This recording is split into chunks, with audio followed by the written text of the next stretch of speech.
You're listening to Sasquatch Syndicate. 911, what are you reporting? We got someone or something crawling around out here. Did you see what it was? Was it a person or an animal or? I can't tell. All I know is that my central light came on and I just happened to glimpse and see this thing running across the yard.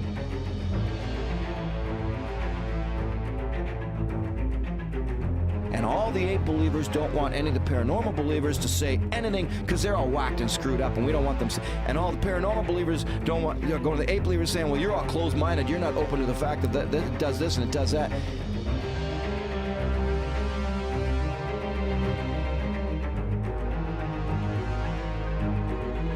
And I look over my left shoulder, and this creature is running through the woods, and it's bulldozing the brush down. And I knew, man, this thing is going to get me.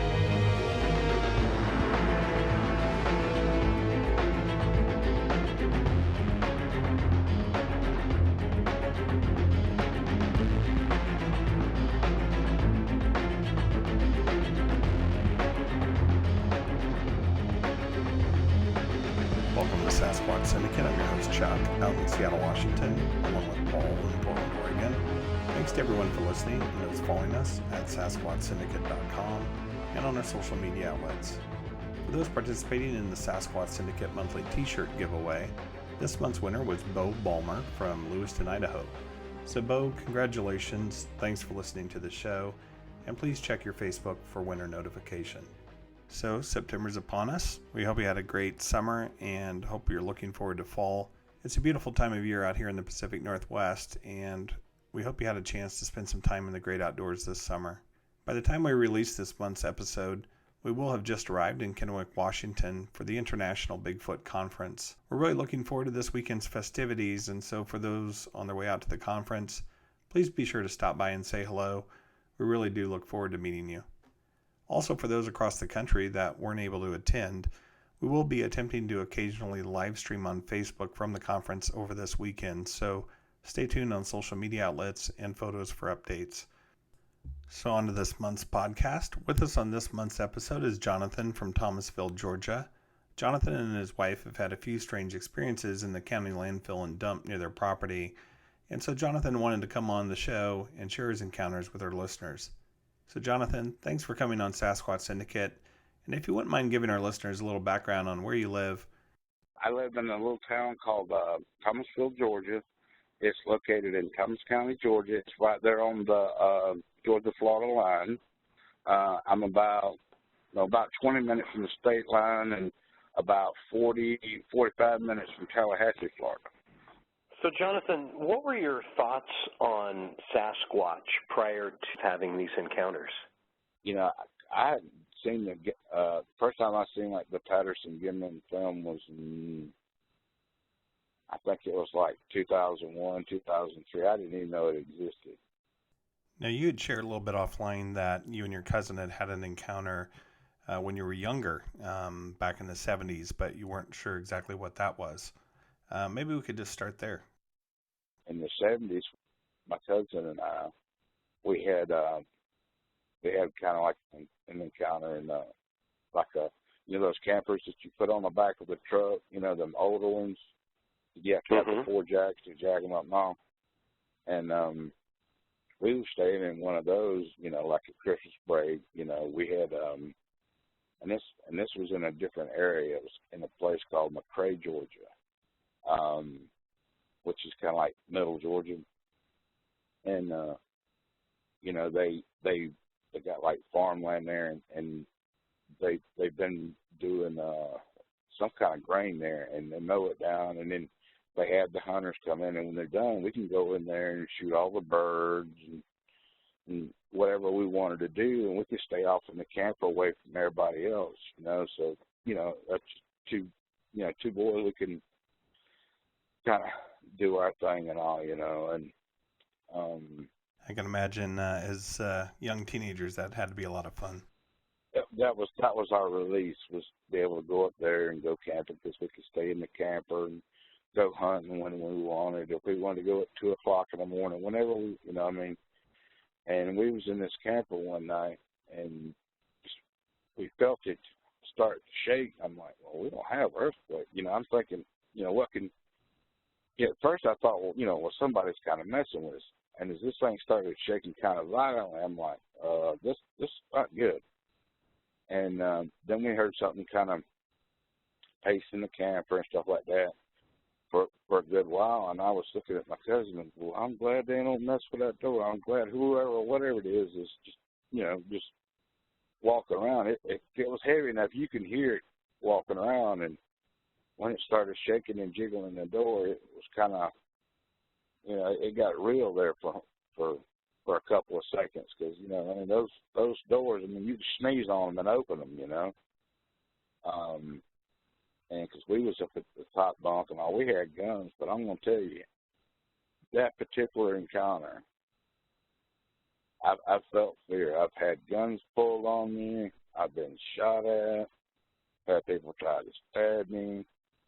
I felt fear, but that day, and only that day, whatever was messing with the camper and whatever was strong enough to pick up that camper had to be protected fear because me and my cousin was so scared.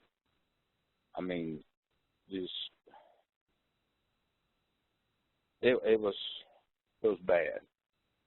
It just unimaginable fear, and that thing just because it paced that camper until probably about 6 o'clock in the morning when it went on, and we waited to about 8, 9 o'clock before we decided to get out. And we got out, you could tell where something had beat down a pretty good sized path around the camper area. And the first thing we thought, well, maybe somebody was messing with us. So we went there, and I was like, no, because there wasn't nobody there but his aunt and his niece. So, and that's pretty remote area. There's like because right there where the camper is, it's kind of like a little swamp bottom, and there's a little creek going through, and then there's a pond up above it, and I don't know what that was. The only thing I can think of was earlier that day, we was hunting, and we decided, well, if we kill a deer or whatever, which there's no way we was going to kill a deer, but you know how it is, 12, 13-year-old thinking was, this 410 and this 20 gauge, that's going to bring down a deer. Yeah, we're going to kill some deer, and then we'll put it over here in this wheelbarrow, and then we won't have to tote it all the way back. That was our thinking, And I guess that only thing I can think of is we going through the woods and all with this wheelbarrow beating and the banging and all, and it probably made something mad, and, decided it would come pay us a visit. Yeah, these are the type of campfire stories that are legendary, and certainly as you were telling the story, I was kind of imagining the two of you under a blanket inside the truck camper as it's shaking and someone's reaching for the door. Is that what you were doing? Yeah, definitely. Because this was I think it was a Christmas break, so it was kind of cool, and we didn't have no heaters or anything like that, so it was, we was kind of bundled up anyways. And that's something even my cousin, I got to, we could talk about all kind of stuff. We go talking about that, and it starts zipping up quick. He just doesn't want to talk about it, and I kind of don't blame him. It's around here, just certain things, you just talk with one another about, and there's certain things that you just don't say. You kind of sort of let it ride, What do people in the area say about this creature? They tend not to talk about it, and if you do, you kind of get ridiculed. The first time that anybody, like in the 70s, my cousin's uncle come across one of these creatures in an area called Albany, Georgia, which is about 40 miles north of us. Well, because we used to live in right outside of Albany when we was kids and stuff, and he was out in a remote part, past Albany. He had a flat tire, he was changing it, and as he was putting the tire on, now his description was, this thing looked like a monkey. He said this monkey kept looking at him, and he's putting the tire down and all, and he gets about 2 or 3 lugs on it, and it was making some sounds and was acting like it was going to come over that fence or something. He got in the car and he took off. And I happened to be, at my cousin's grandmother's house, where he came in, and he was telling everybody what he saw. Well, everybody started laughing, and oh, you just seen a monkey. Oh, there was a monkey got loose from the zoo, and they ribbed this guy relentlessly for a long time. I'll never forget that, because he come in, he was white as a sheet of cotton, and then everybody's ridiculing him, and he just wanted to crawl under a rock, and then then on, it's like you see something like that, you just kind of keep your mouth closed and go on, and there's people that see it, they don't say anything. My cousin, which is a cop in a town up north from us, his wife's seen one, and she doesn't talk much about it, but the funny part about that is what this one was actually doing, and this was about 3 or 4 years ago. He lives in a little town called Dora, Georgia,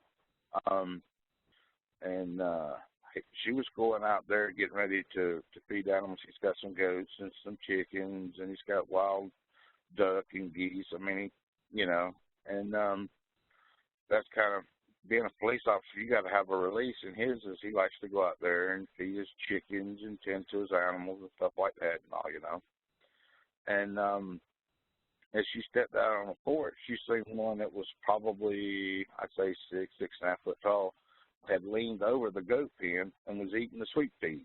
And as soon as it heard her and seen her come out, it stood up, took a couple steps. It was like a little old 4-foot fence right there in a little swamp bottom. As it run, it put its top foot on it and just kind of mashed the fence down and just kept right on booking like that fence didn't even bother it. Like it was nothing. Mm-hmm. And so if somebody really wanted to catch one of these things, all they got to do is leave out some sweet feed. I guarantee you they'll come to it.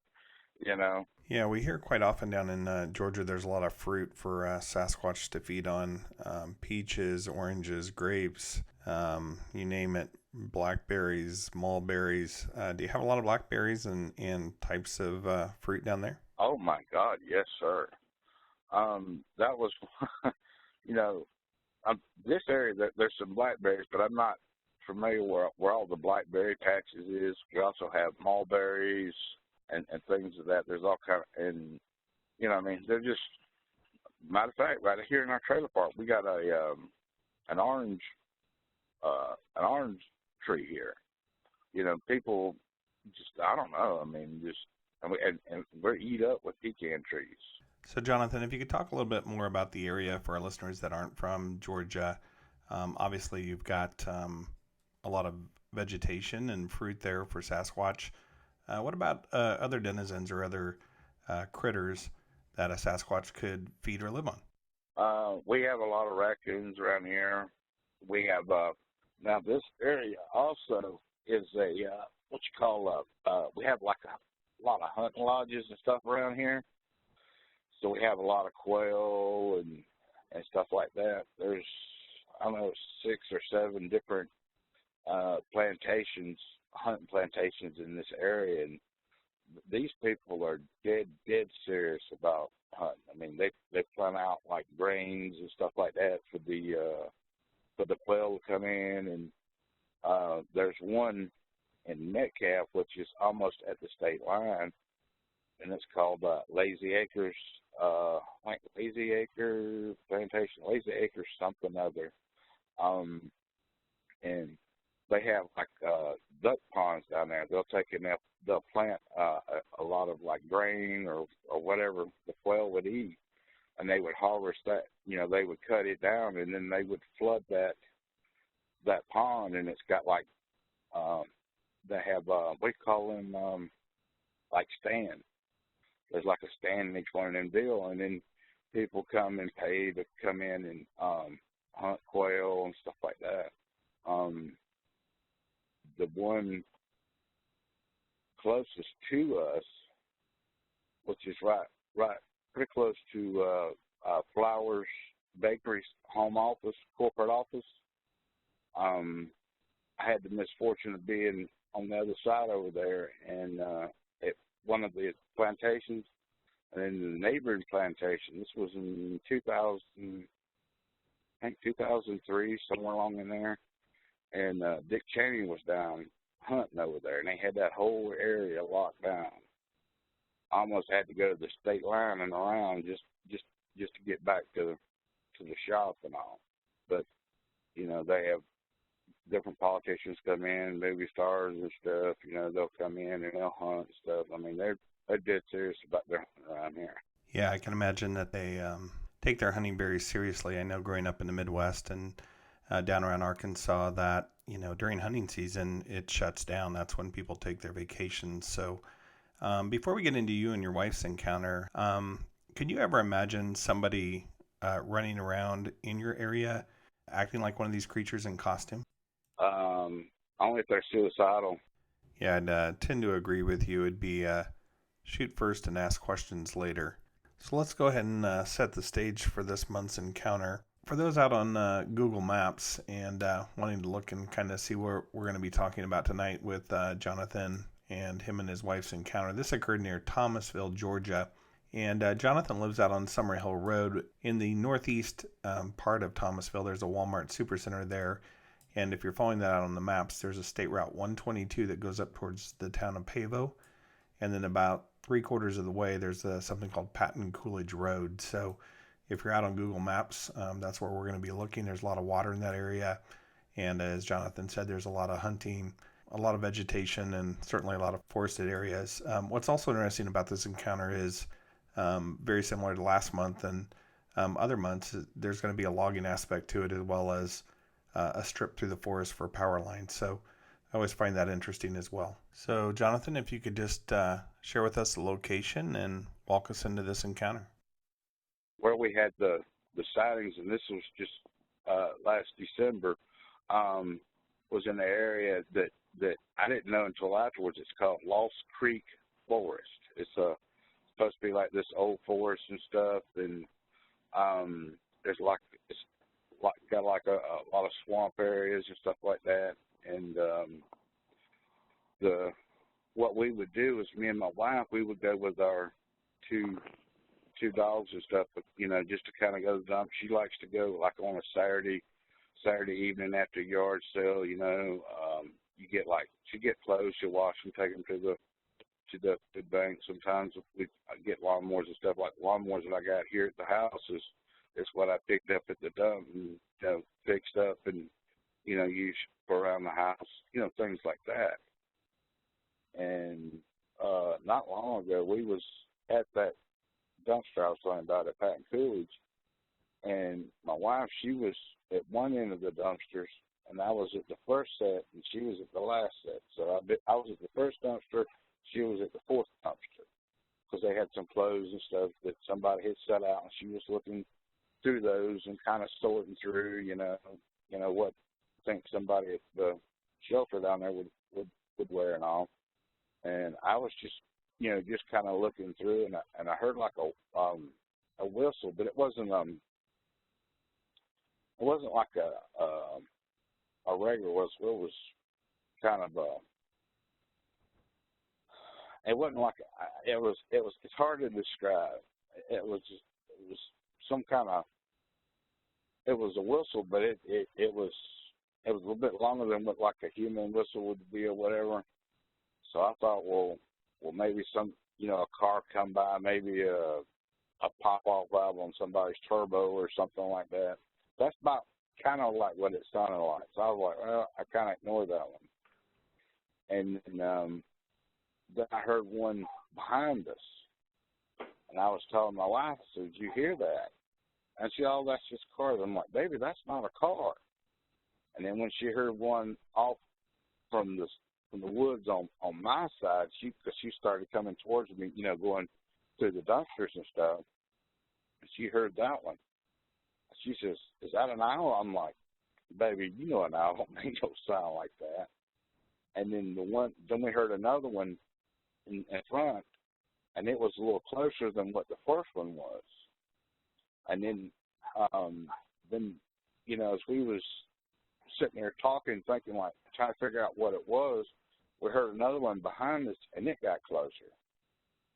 Jonathan, can you give us an idea of what that whistle or what that sound that this creature made? Can you imitate that for us?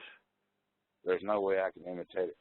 You know, like when you hear those turbos and they wind them up real tight, and you can hear them kind of like the pressure just kind of pushing off on them. But then you take and put like a whistle in with that. That's about what it sounds like. Now, how did you feel when you were hearing these sounds? Did you feel anything strange? When we first got there, there was somebody there, and they was getting some rope, and everything was fine. Their dogs wasn't making no noise. And me and my wife had even commented on how the dogs just really liked those people. I'm like, those are good people, because our dogs didn't even bark. It didn't make no sound. As soon as that vehicle left, which left just me and my wife there, that's when the whistling started. And, you know, after the first whistle, I was like, oh, that don't sound quite right, you know, and that's when I told my wife, you know, did you hear that? And she saw it was the car. But when I heard the one behind me, just the hair on the back of my neck stood up, because it just didn't, to be honest with you, it didn't feel right. You just felt like, I'm trying to describe, it's kind of like when you get into a bad situation or something like that, or you walk into an area and then you know, you just kind of feel uneasy, and you leave because you know something bad's about to happen. That's about what the way it was. You know, it just wasn't a good feeling. You know, and then, you know, my wife, when she starts creeping out, and I start creeping out, we don't ask questions. We get out. You know, we had done that one time before. We didn't see or hear anything, but it was like, I don't know. It just didn't feel right. It was too quiet, you know, on that, you know. And I was looking at my wife, and she looked at me, and she says, "You kind of feel uneasy?" I'm like, "I do too." And I was like, "We're getting out of here." What kind of thoughts, Jonathan, what kind of thoughts were going through your mind as you were hearing these sounds from this creature? Were there any strange thoughts coming across your mind? Fear. So, Jonathan, we hear a lot of eyewitness encounters where somebody's hearing the whistling and they feel as if these creatures are triangulating on them like prey, or they're trying to distract them or deceive them while they're trying to outflank them. Is that what you felt like? That's what I, you know, and that's kind of what I thought, because when I started hearing them come a little bit closer, I was thinking, you know, it's not like, hey, I'm over here and hey, I'm over there, you know, and it's more like I'm over here coming in this way, and it's like, okay, I'm over here coming in this way, and I'm like, I'm getting in my vehicle and I'm going that way. You know what I'm saying? It's at the point where, you know, with all that stuff, anytime we go to that dumpster, we always make sure our vehicle's pointing out in the direction of the gate where you can get out. We never just pull in where you have to kind of turn around. And yeah, my dad calls that army mode, back in, so you're always facing forward for a quick escape. Exactly. You know, and because and that's another thing, is those areas are constantly monitored by the county sheriff. You can go out there. You can sit out there for 30 minutes, and I bet you in 30 minutes there's going to be a Thomas County Sheriff drive-by. I promise you. Now, what are they monitoring out there? Really don't know. Has there been reports of crime or? Over there at Patterson-Coolidge, I mean, there's not really a whole lot going on there, really. I mean, there's, just back behind there's 2 or 3 trailers that's pretty close to the dumpsters, and that's it. The rest of it's just like farmland, and then on the other side, that guy's got a horse farm, and other than that, you'd have to go in about a 4 or 5 mile radius to be, get to the next house anywhere, So that's kind of an isolated spot, So, Jonathan, how many dumpsters have surveillance? All of those have surveillance cameras on them. The one at Patterson-Coolidge, there's one at each of the corners of the area, and then you got one camera that's faced directly into the trash compactor. Like say if you put something in there and then or if it's full or whatever, and the machine stops, they got a camera and it alerts somebody to go out there to either dump it or whatever. So, Jonathan, if you could give our listeners a little bit more detail on the type of dumpster. Is it the one that you access from the top with the lids? Do you access it from the side? What type of dumpster is it?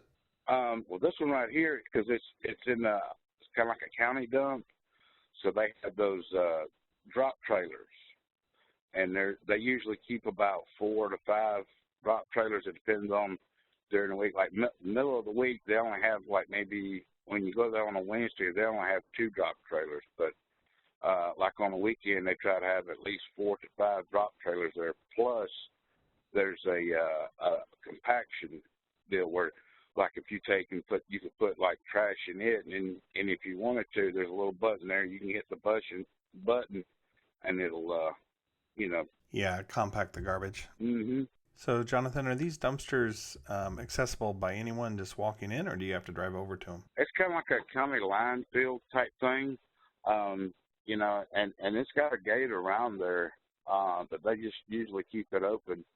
But now here recently, now they have security cameras there too. So certain dumpsters around here, they're closing down. When I say closed down, they're closed, like you can only go a certain time, like say like from like 9 to 5 or something like that. And this one particular dumpster, it's kind of, it's out you kind of out in the country, and the county has went through so much trouble. They drilled a water well there, and they're closing up and they're raising up the fence, and they put in like a guard shack and stuff like that. And but there's other dumpsters that would make more sense to kind of close up, and then just leave that one open to the people dumping, because there's another dumpster it's less than 2 miles from there, but they're not locking it down. But that one there, they're locking it down. So what do you think? Do you think that they suspect something's digging around in that dumpster? To me, it seems kind of strange to lock down, because that particular area was serviced, like, say, Patterson-Coolidge area, parts of, like, where we live, and a couple of other people that doesn't have, like, the city to come out and do it, and they have to come out there and dump. And a lot of people have different hours, so you have a lot of people come out there 9 or 10 o'clock at night whenever they get off or whenever they get time to, go dump or whatever. So, Jonathan, you had mentioned Paul and I off the air that you had your first visual encounter at night there at the dump. Can you walk us into that? The first one that we saw was, like I said, I got 11 Dachshunds, and 2 of them we take with us. And if you know anything about Dachshunds, they don't back down from anything. Because I got a dachshund that took on about a 5-foot corn snake here in the house and tore it to shreds. I mean, dachshunds don't back down. Yeah, I can relate to that. My father-in-law actually has 2, and so I'm very familiar with the dachshund, and they're certainly very brave and, like you said, very alert, even regardless of age. Mm-hmm. And because what caused us to see the first one was our 2 dogs was acting really just weird, you know. I mean, and then they started pointing and barking and raising sand, and they do that when you know, they see something, whatever. Somebody walks by our trailer or whatever, you know, they don't even have to make a sound. They could walk by, and you know, we know they're there. And we just happened to be looking where they was barking at, and that's when we seen the first one. It was about probably in the 4-foot range, something like that. And it was like a foggy night. And the way the fog was, I would have never looked over there had not my dog been barking and pointing in that direction, you know. And then we got to the dump, and as we got to the dump, there was a car coming out, and the car, usually when cars coming in and out of the dump, there's not a whole lot of speed or urgency to get out of there. As we was pulling up, this car was leaving this dump like they were shot out of a rocket. I'm like, what in the world is wrong with these people? We seen that because me and my wife was still talking about what we had just seen. She's seen it a little better than I did. I mean, I just got just like a kind of like a glimpse of the figure, and so our dogs was acting kind of funny, and all. I'm like, well, ain't no cats around here to make the dogs act like this, and we was just about to open the door, and then all of a sudden we heard just, you know, like when somebody throws a rock or something like that and hits one of them dumpsters. We heard that, and I mean, it just let out just a wild thud. And when it did, I looked at my wife, and she looked at me and go, I think we might better get out of here. So how far was it from where you saw the creature to the dumpster? That dumpster, from where we seen the thing, there wasn't maybe, if you went through the woods, it wouldn't be 200 yards, 300 yards. So we decided we better get out of there. So when you first laid eyes on it, what was it doing? You know, it was standing, you know, at the edge of the fog, you know, because we had like a rain that night. So we had like patchy fog throughout the area, you know. And only thing I can think of is that, you know, he was, you know, guarding or watching or something. But And Jonathan, you said this was after hours, right? So what time of night was it? This was probably 10:30, 11 o'clock. It was kind of late. It might have been a little bit later, but it was somewhere along in that neighborhood.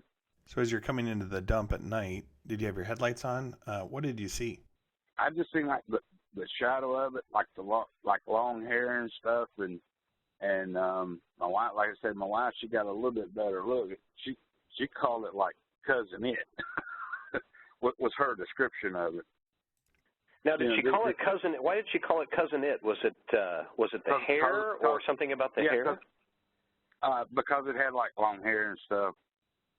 You know, that was because it had long hair and you know, that's, you know, I've asked her about it and that's what she was saying, that it's, you know, but like Cousin It. There's just no other way of putting it. Can you tell us a little more about the hair on its body? Did it have hair all over its body? Yeah, it had hair all over its body, from what I could see.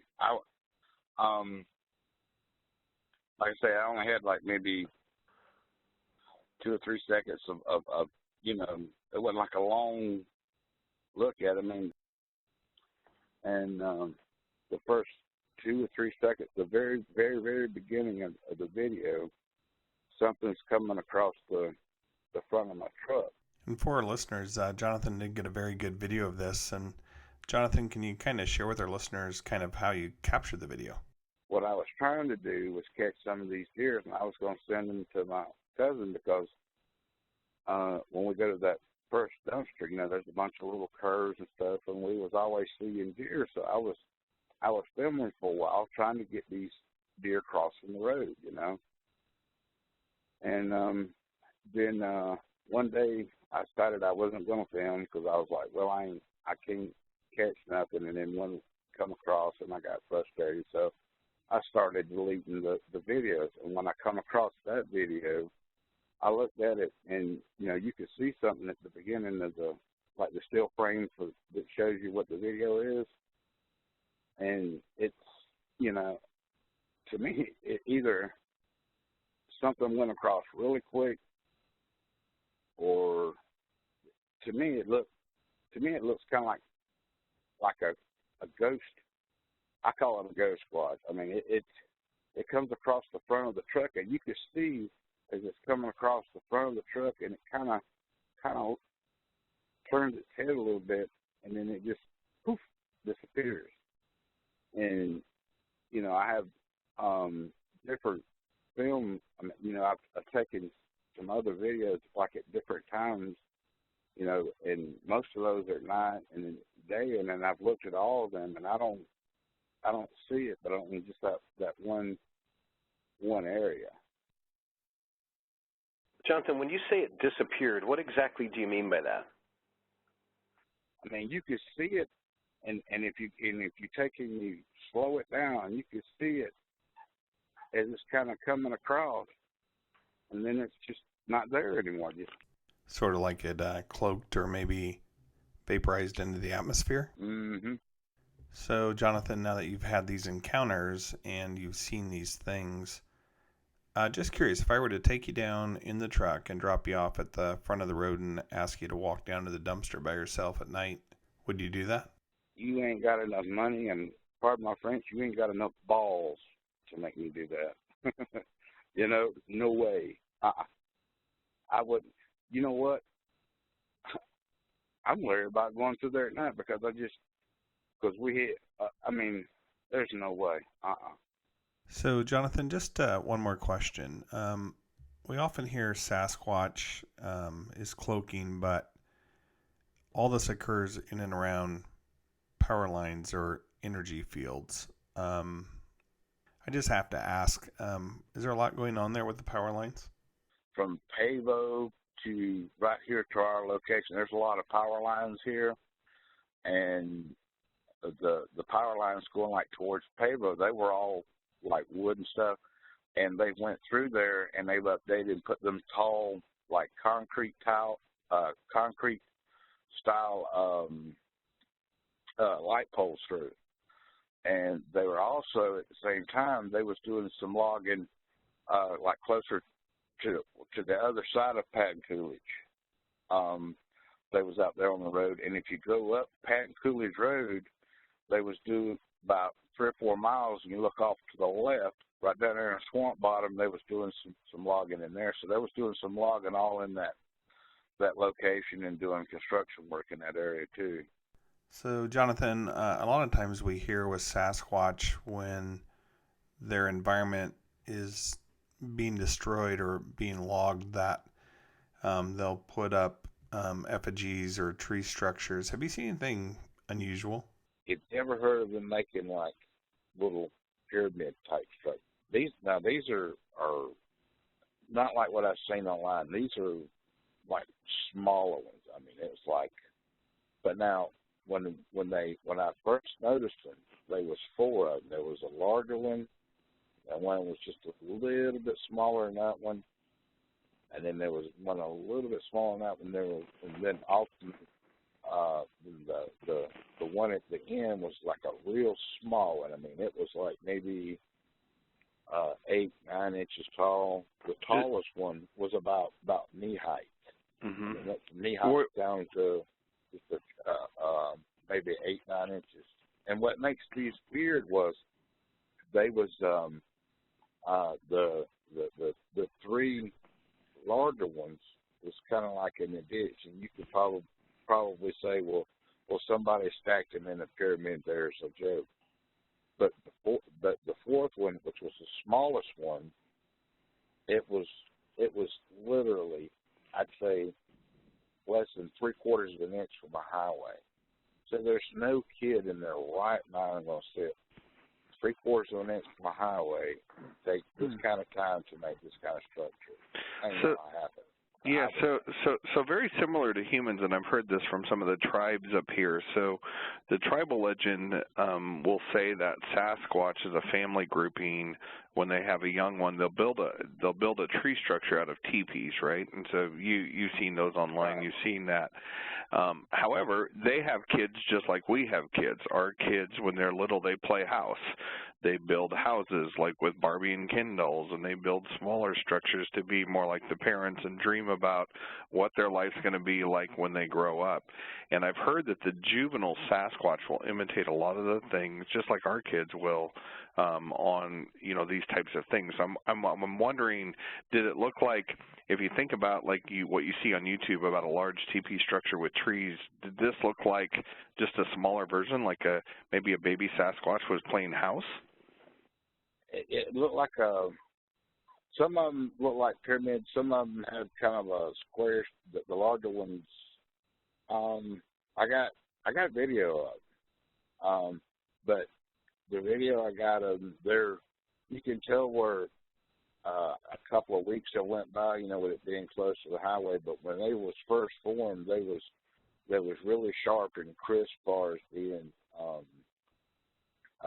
more like a like the pyramid that you see, like at Giza and stuff like that, like the pyramid type shape. They was looking more like that.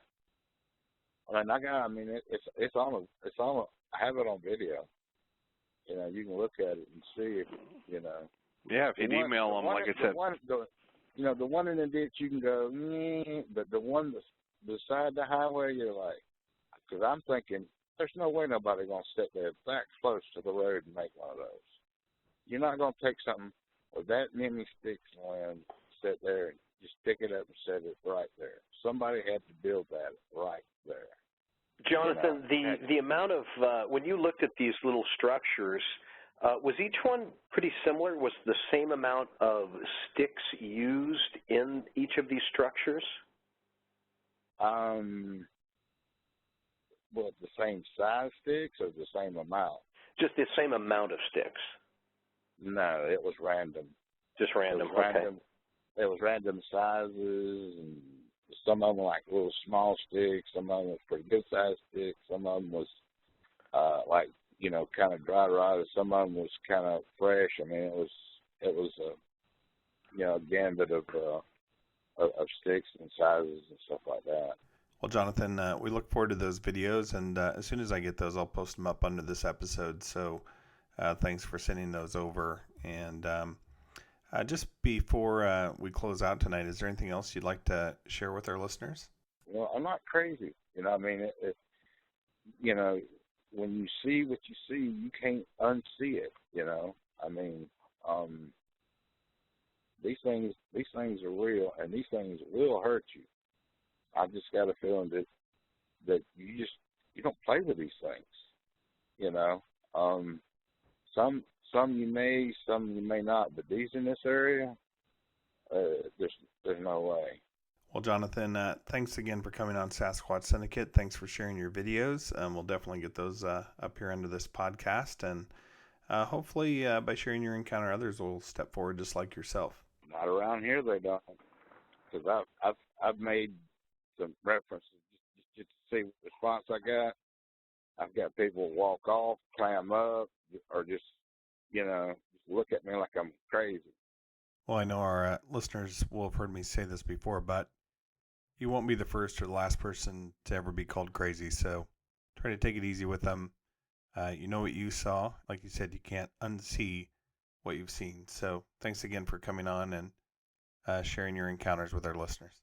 And as a reminder for our listeners, if you've had an encounter and you'd like to contact the show, please reach us at SasquatchSyndicate.com and click the Contact Us button.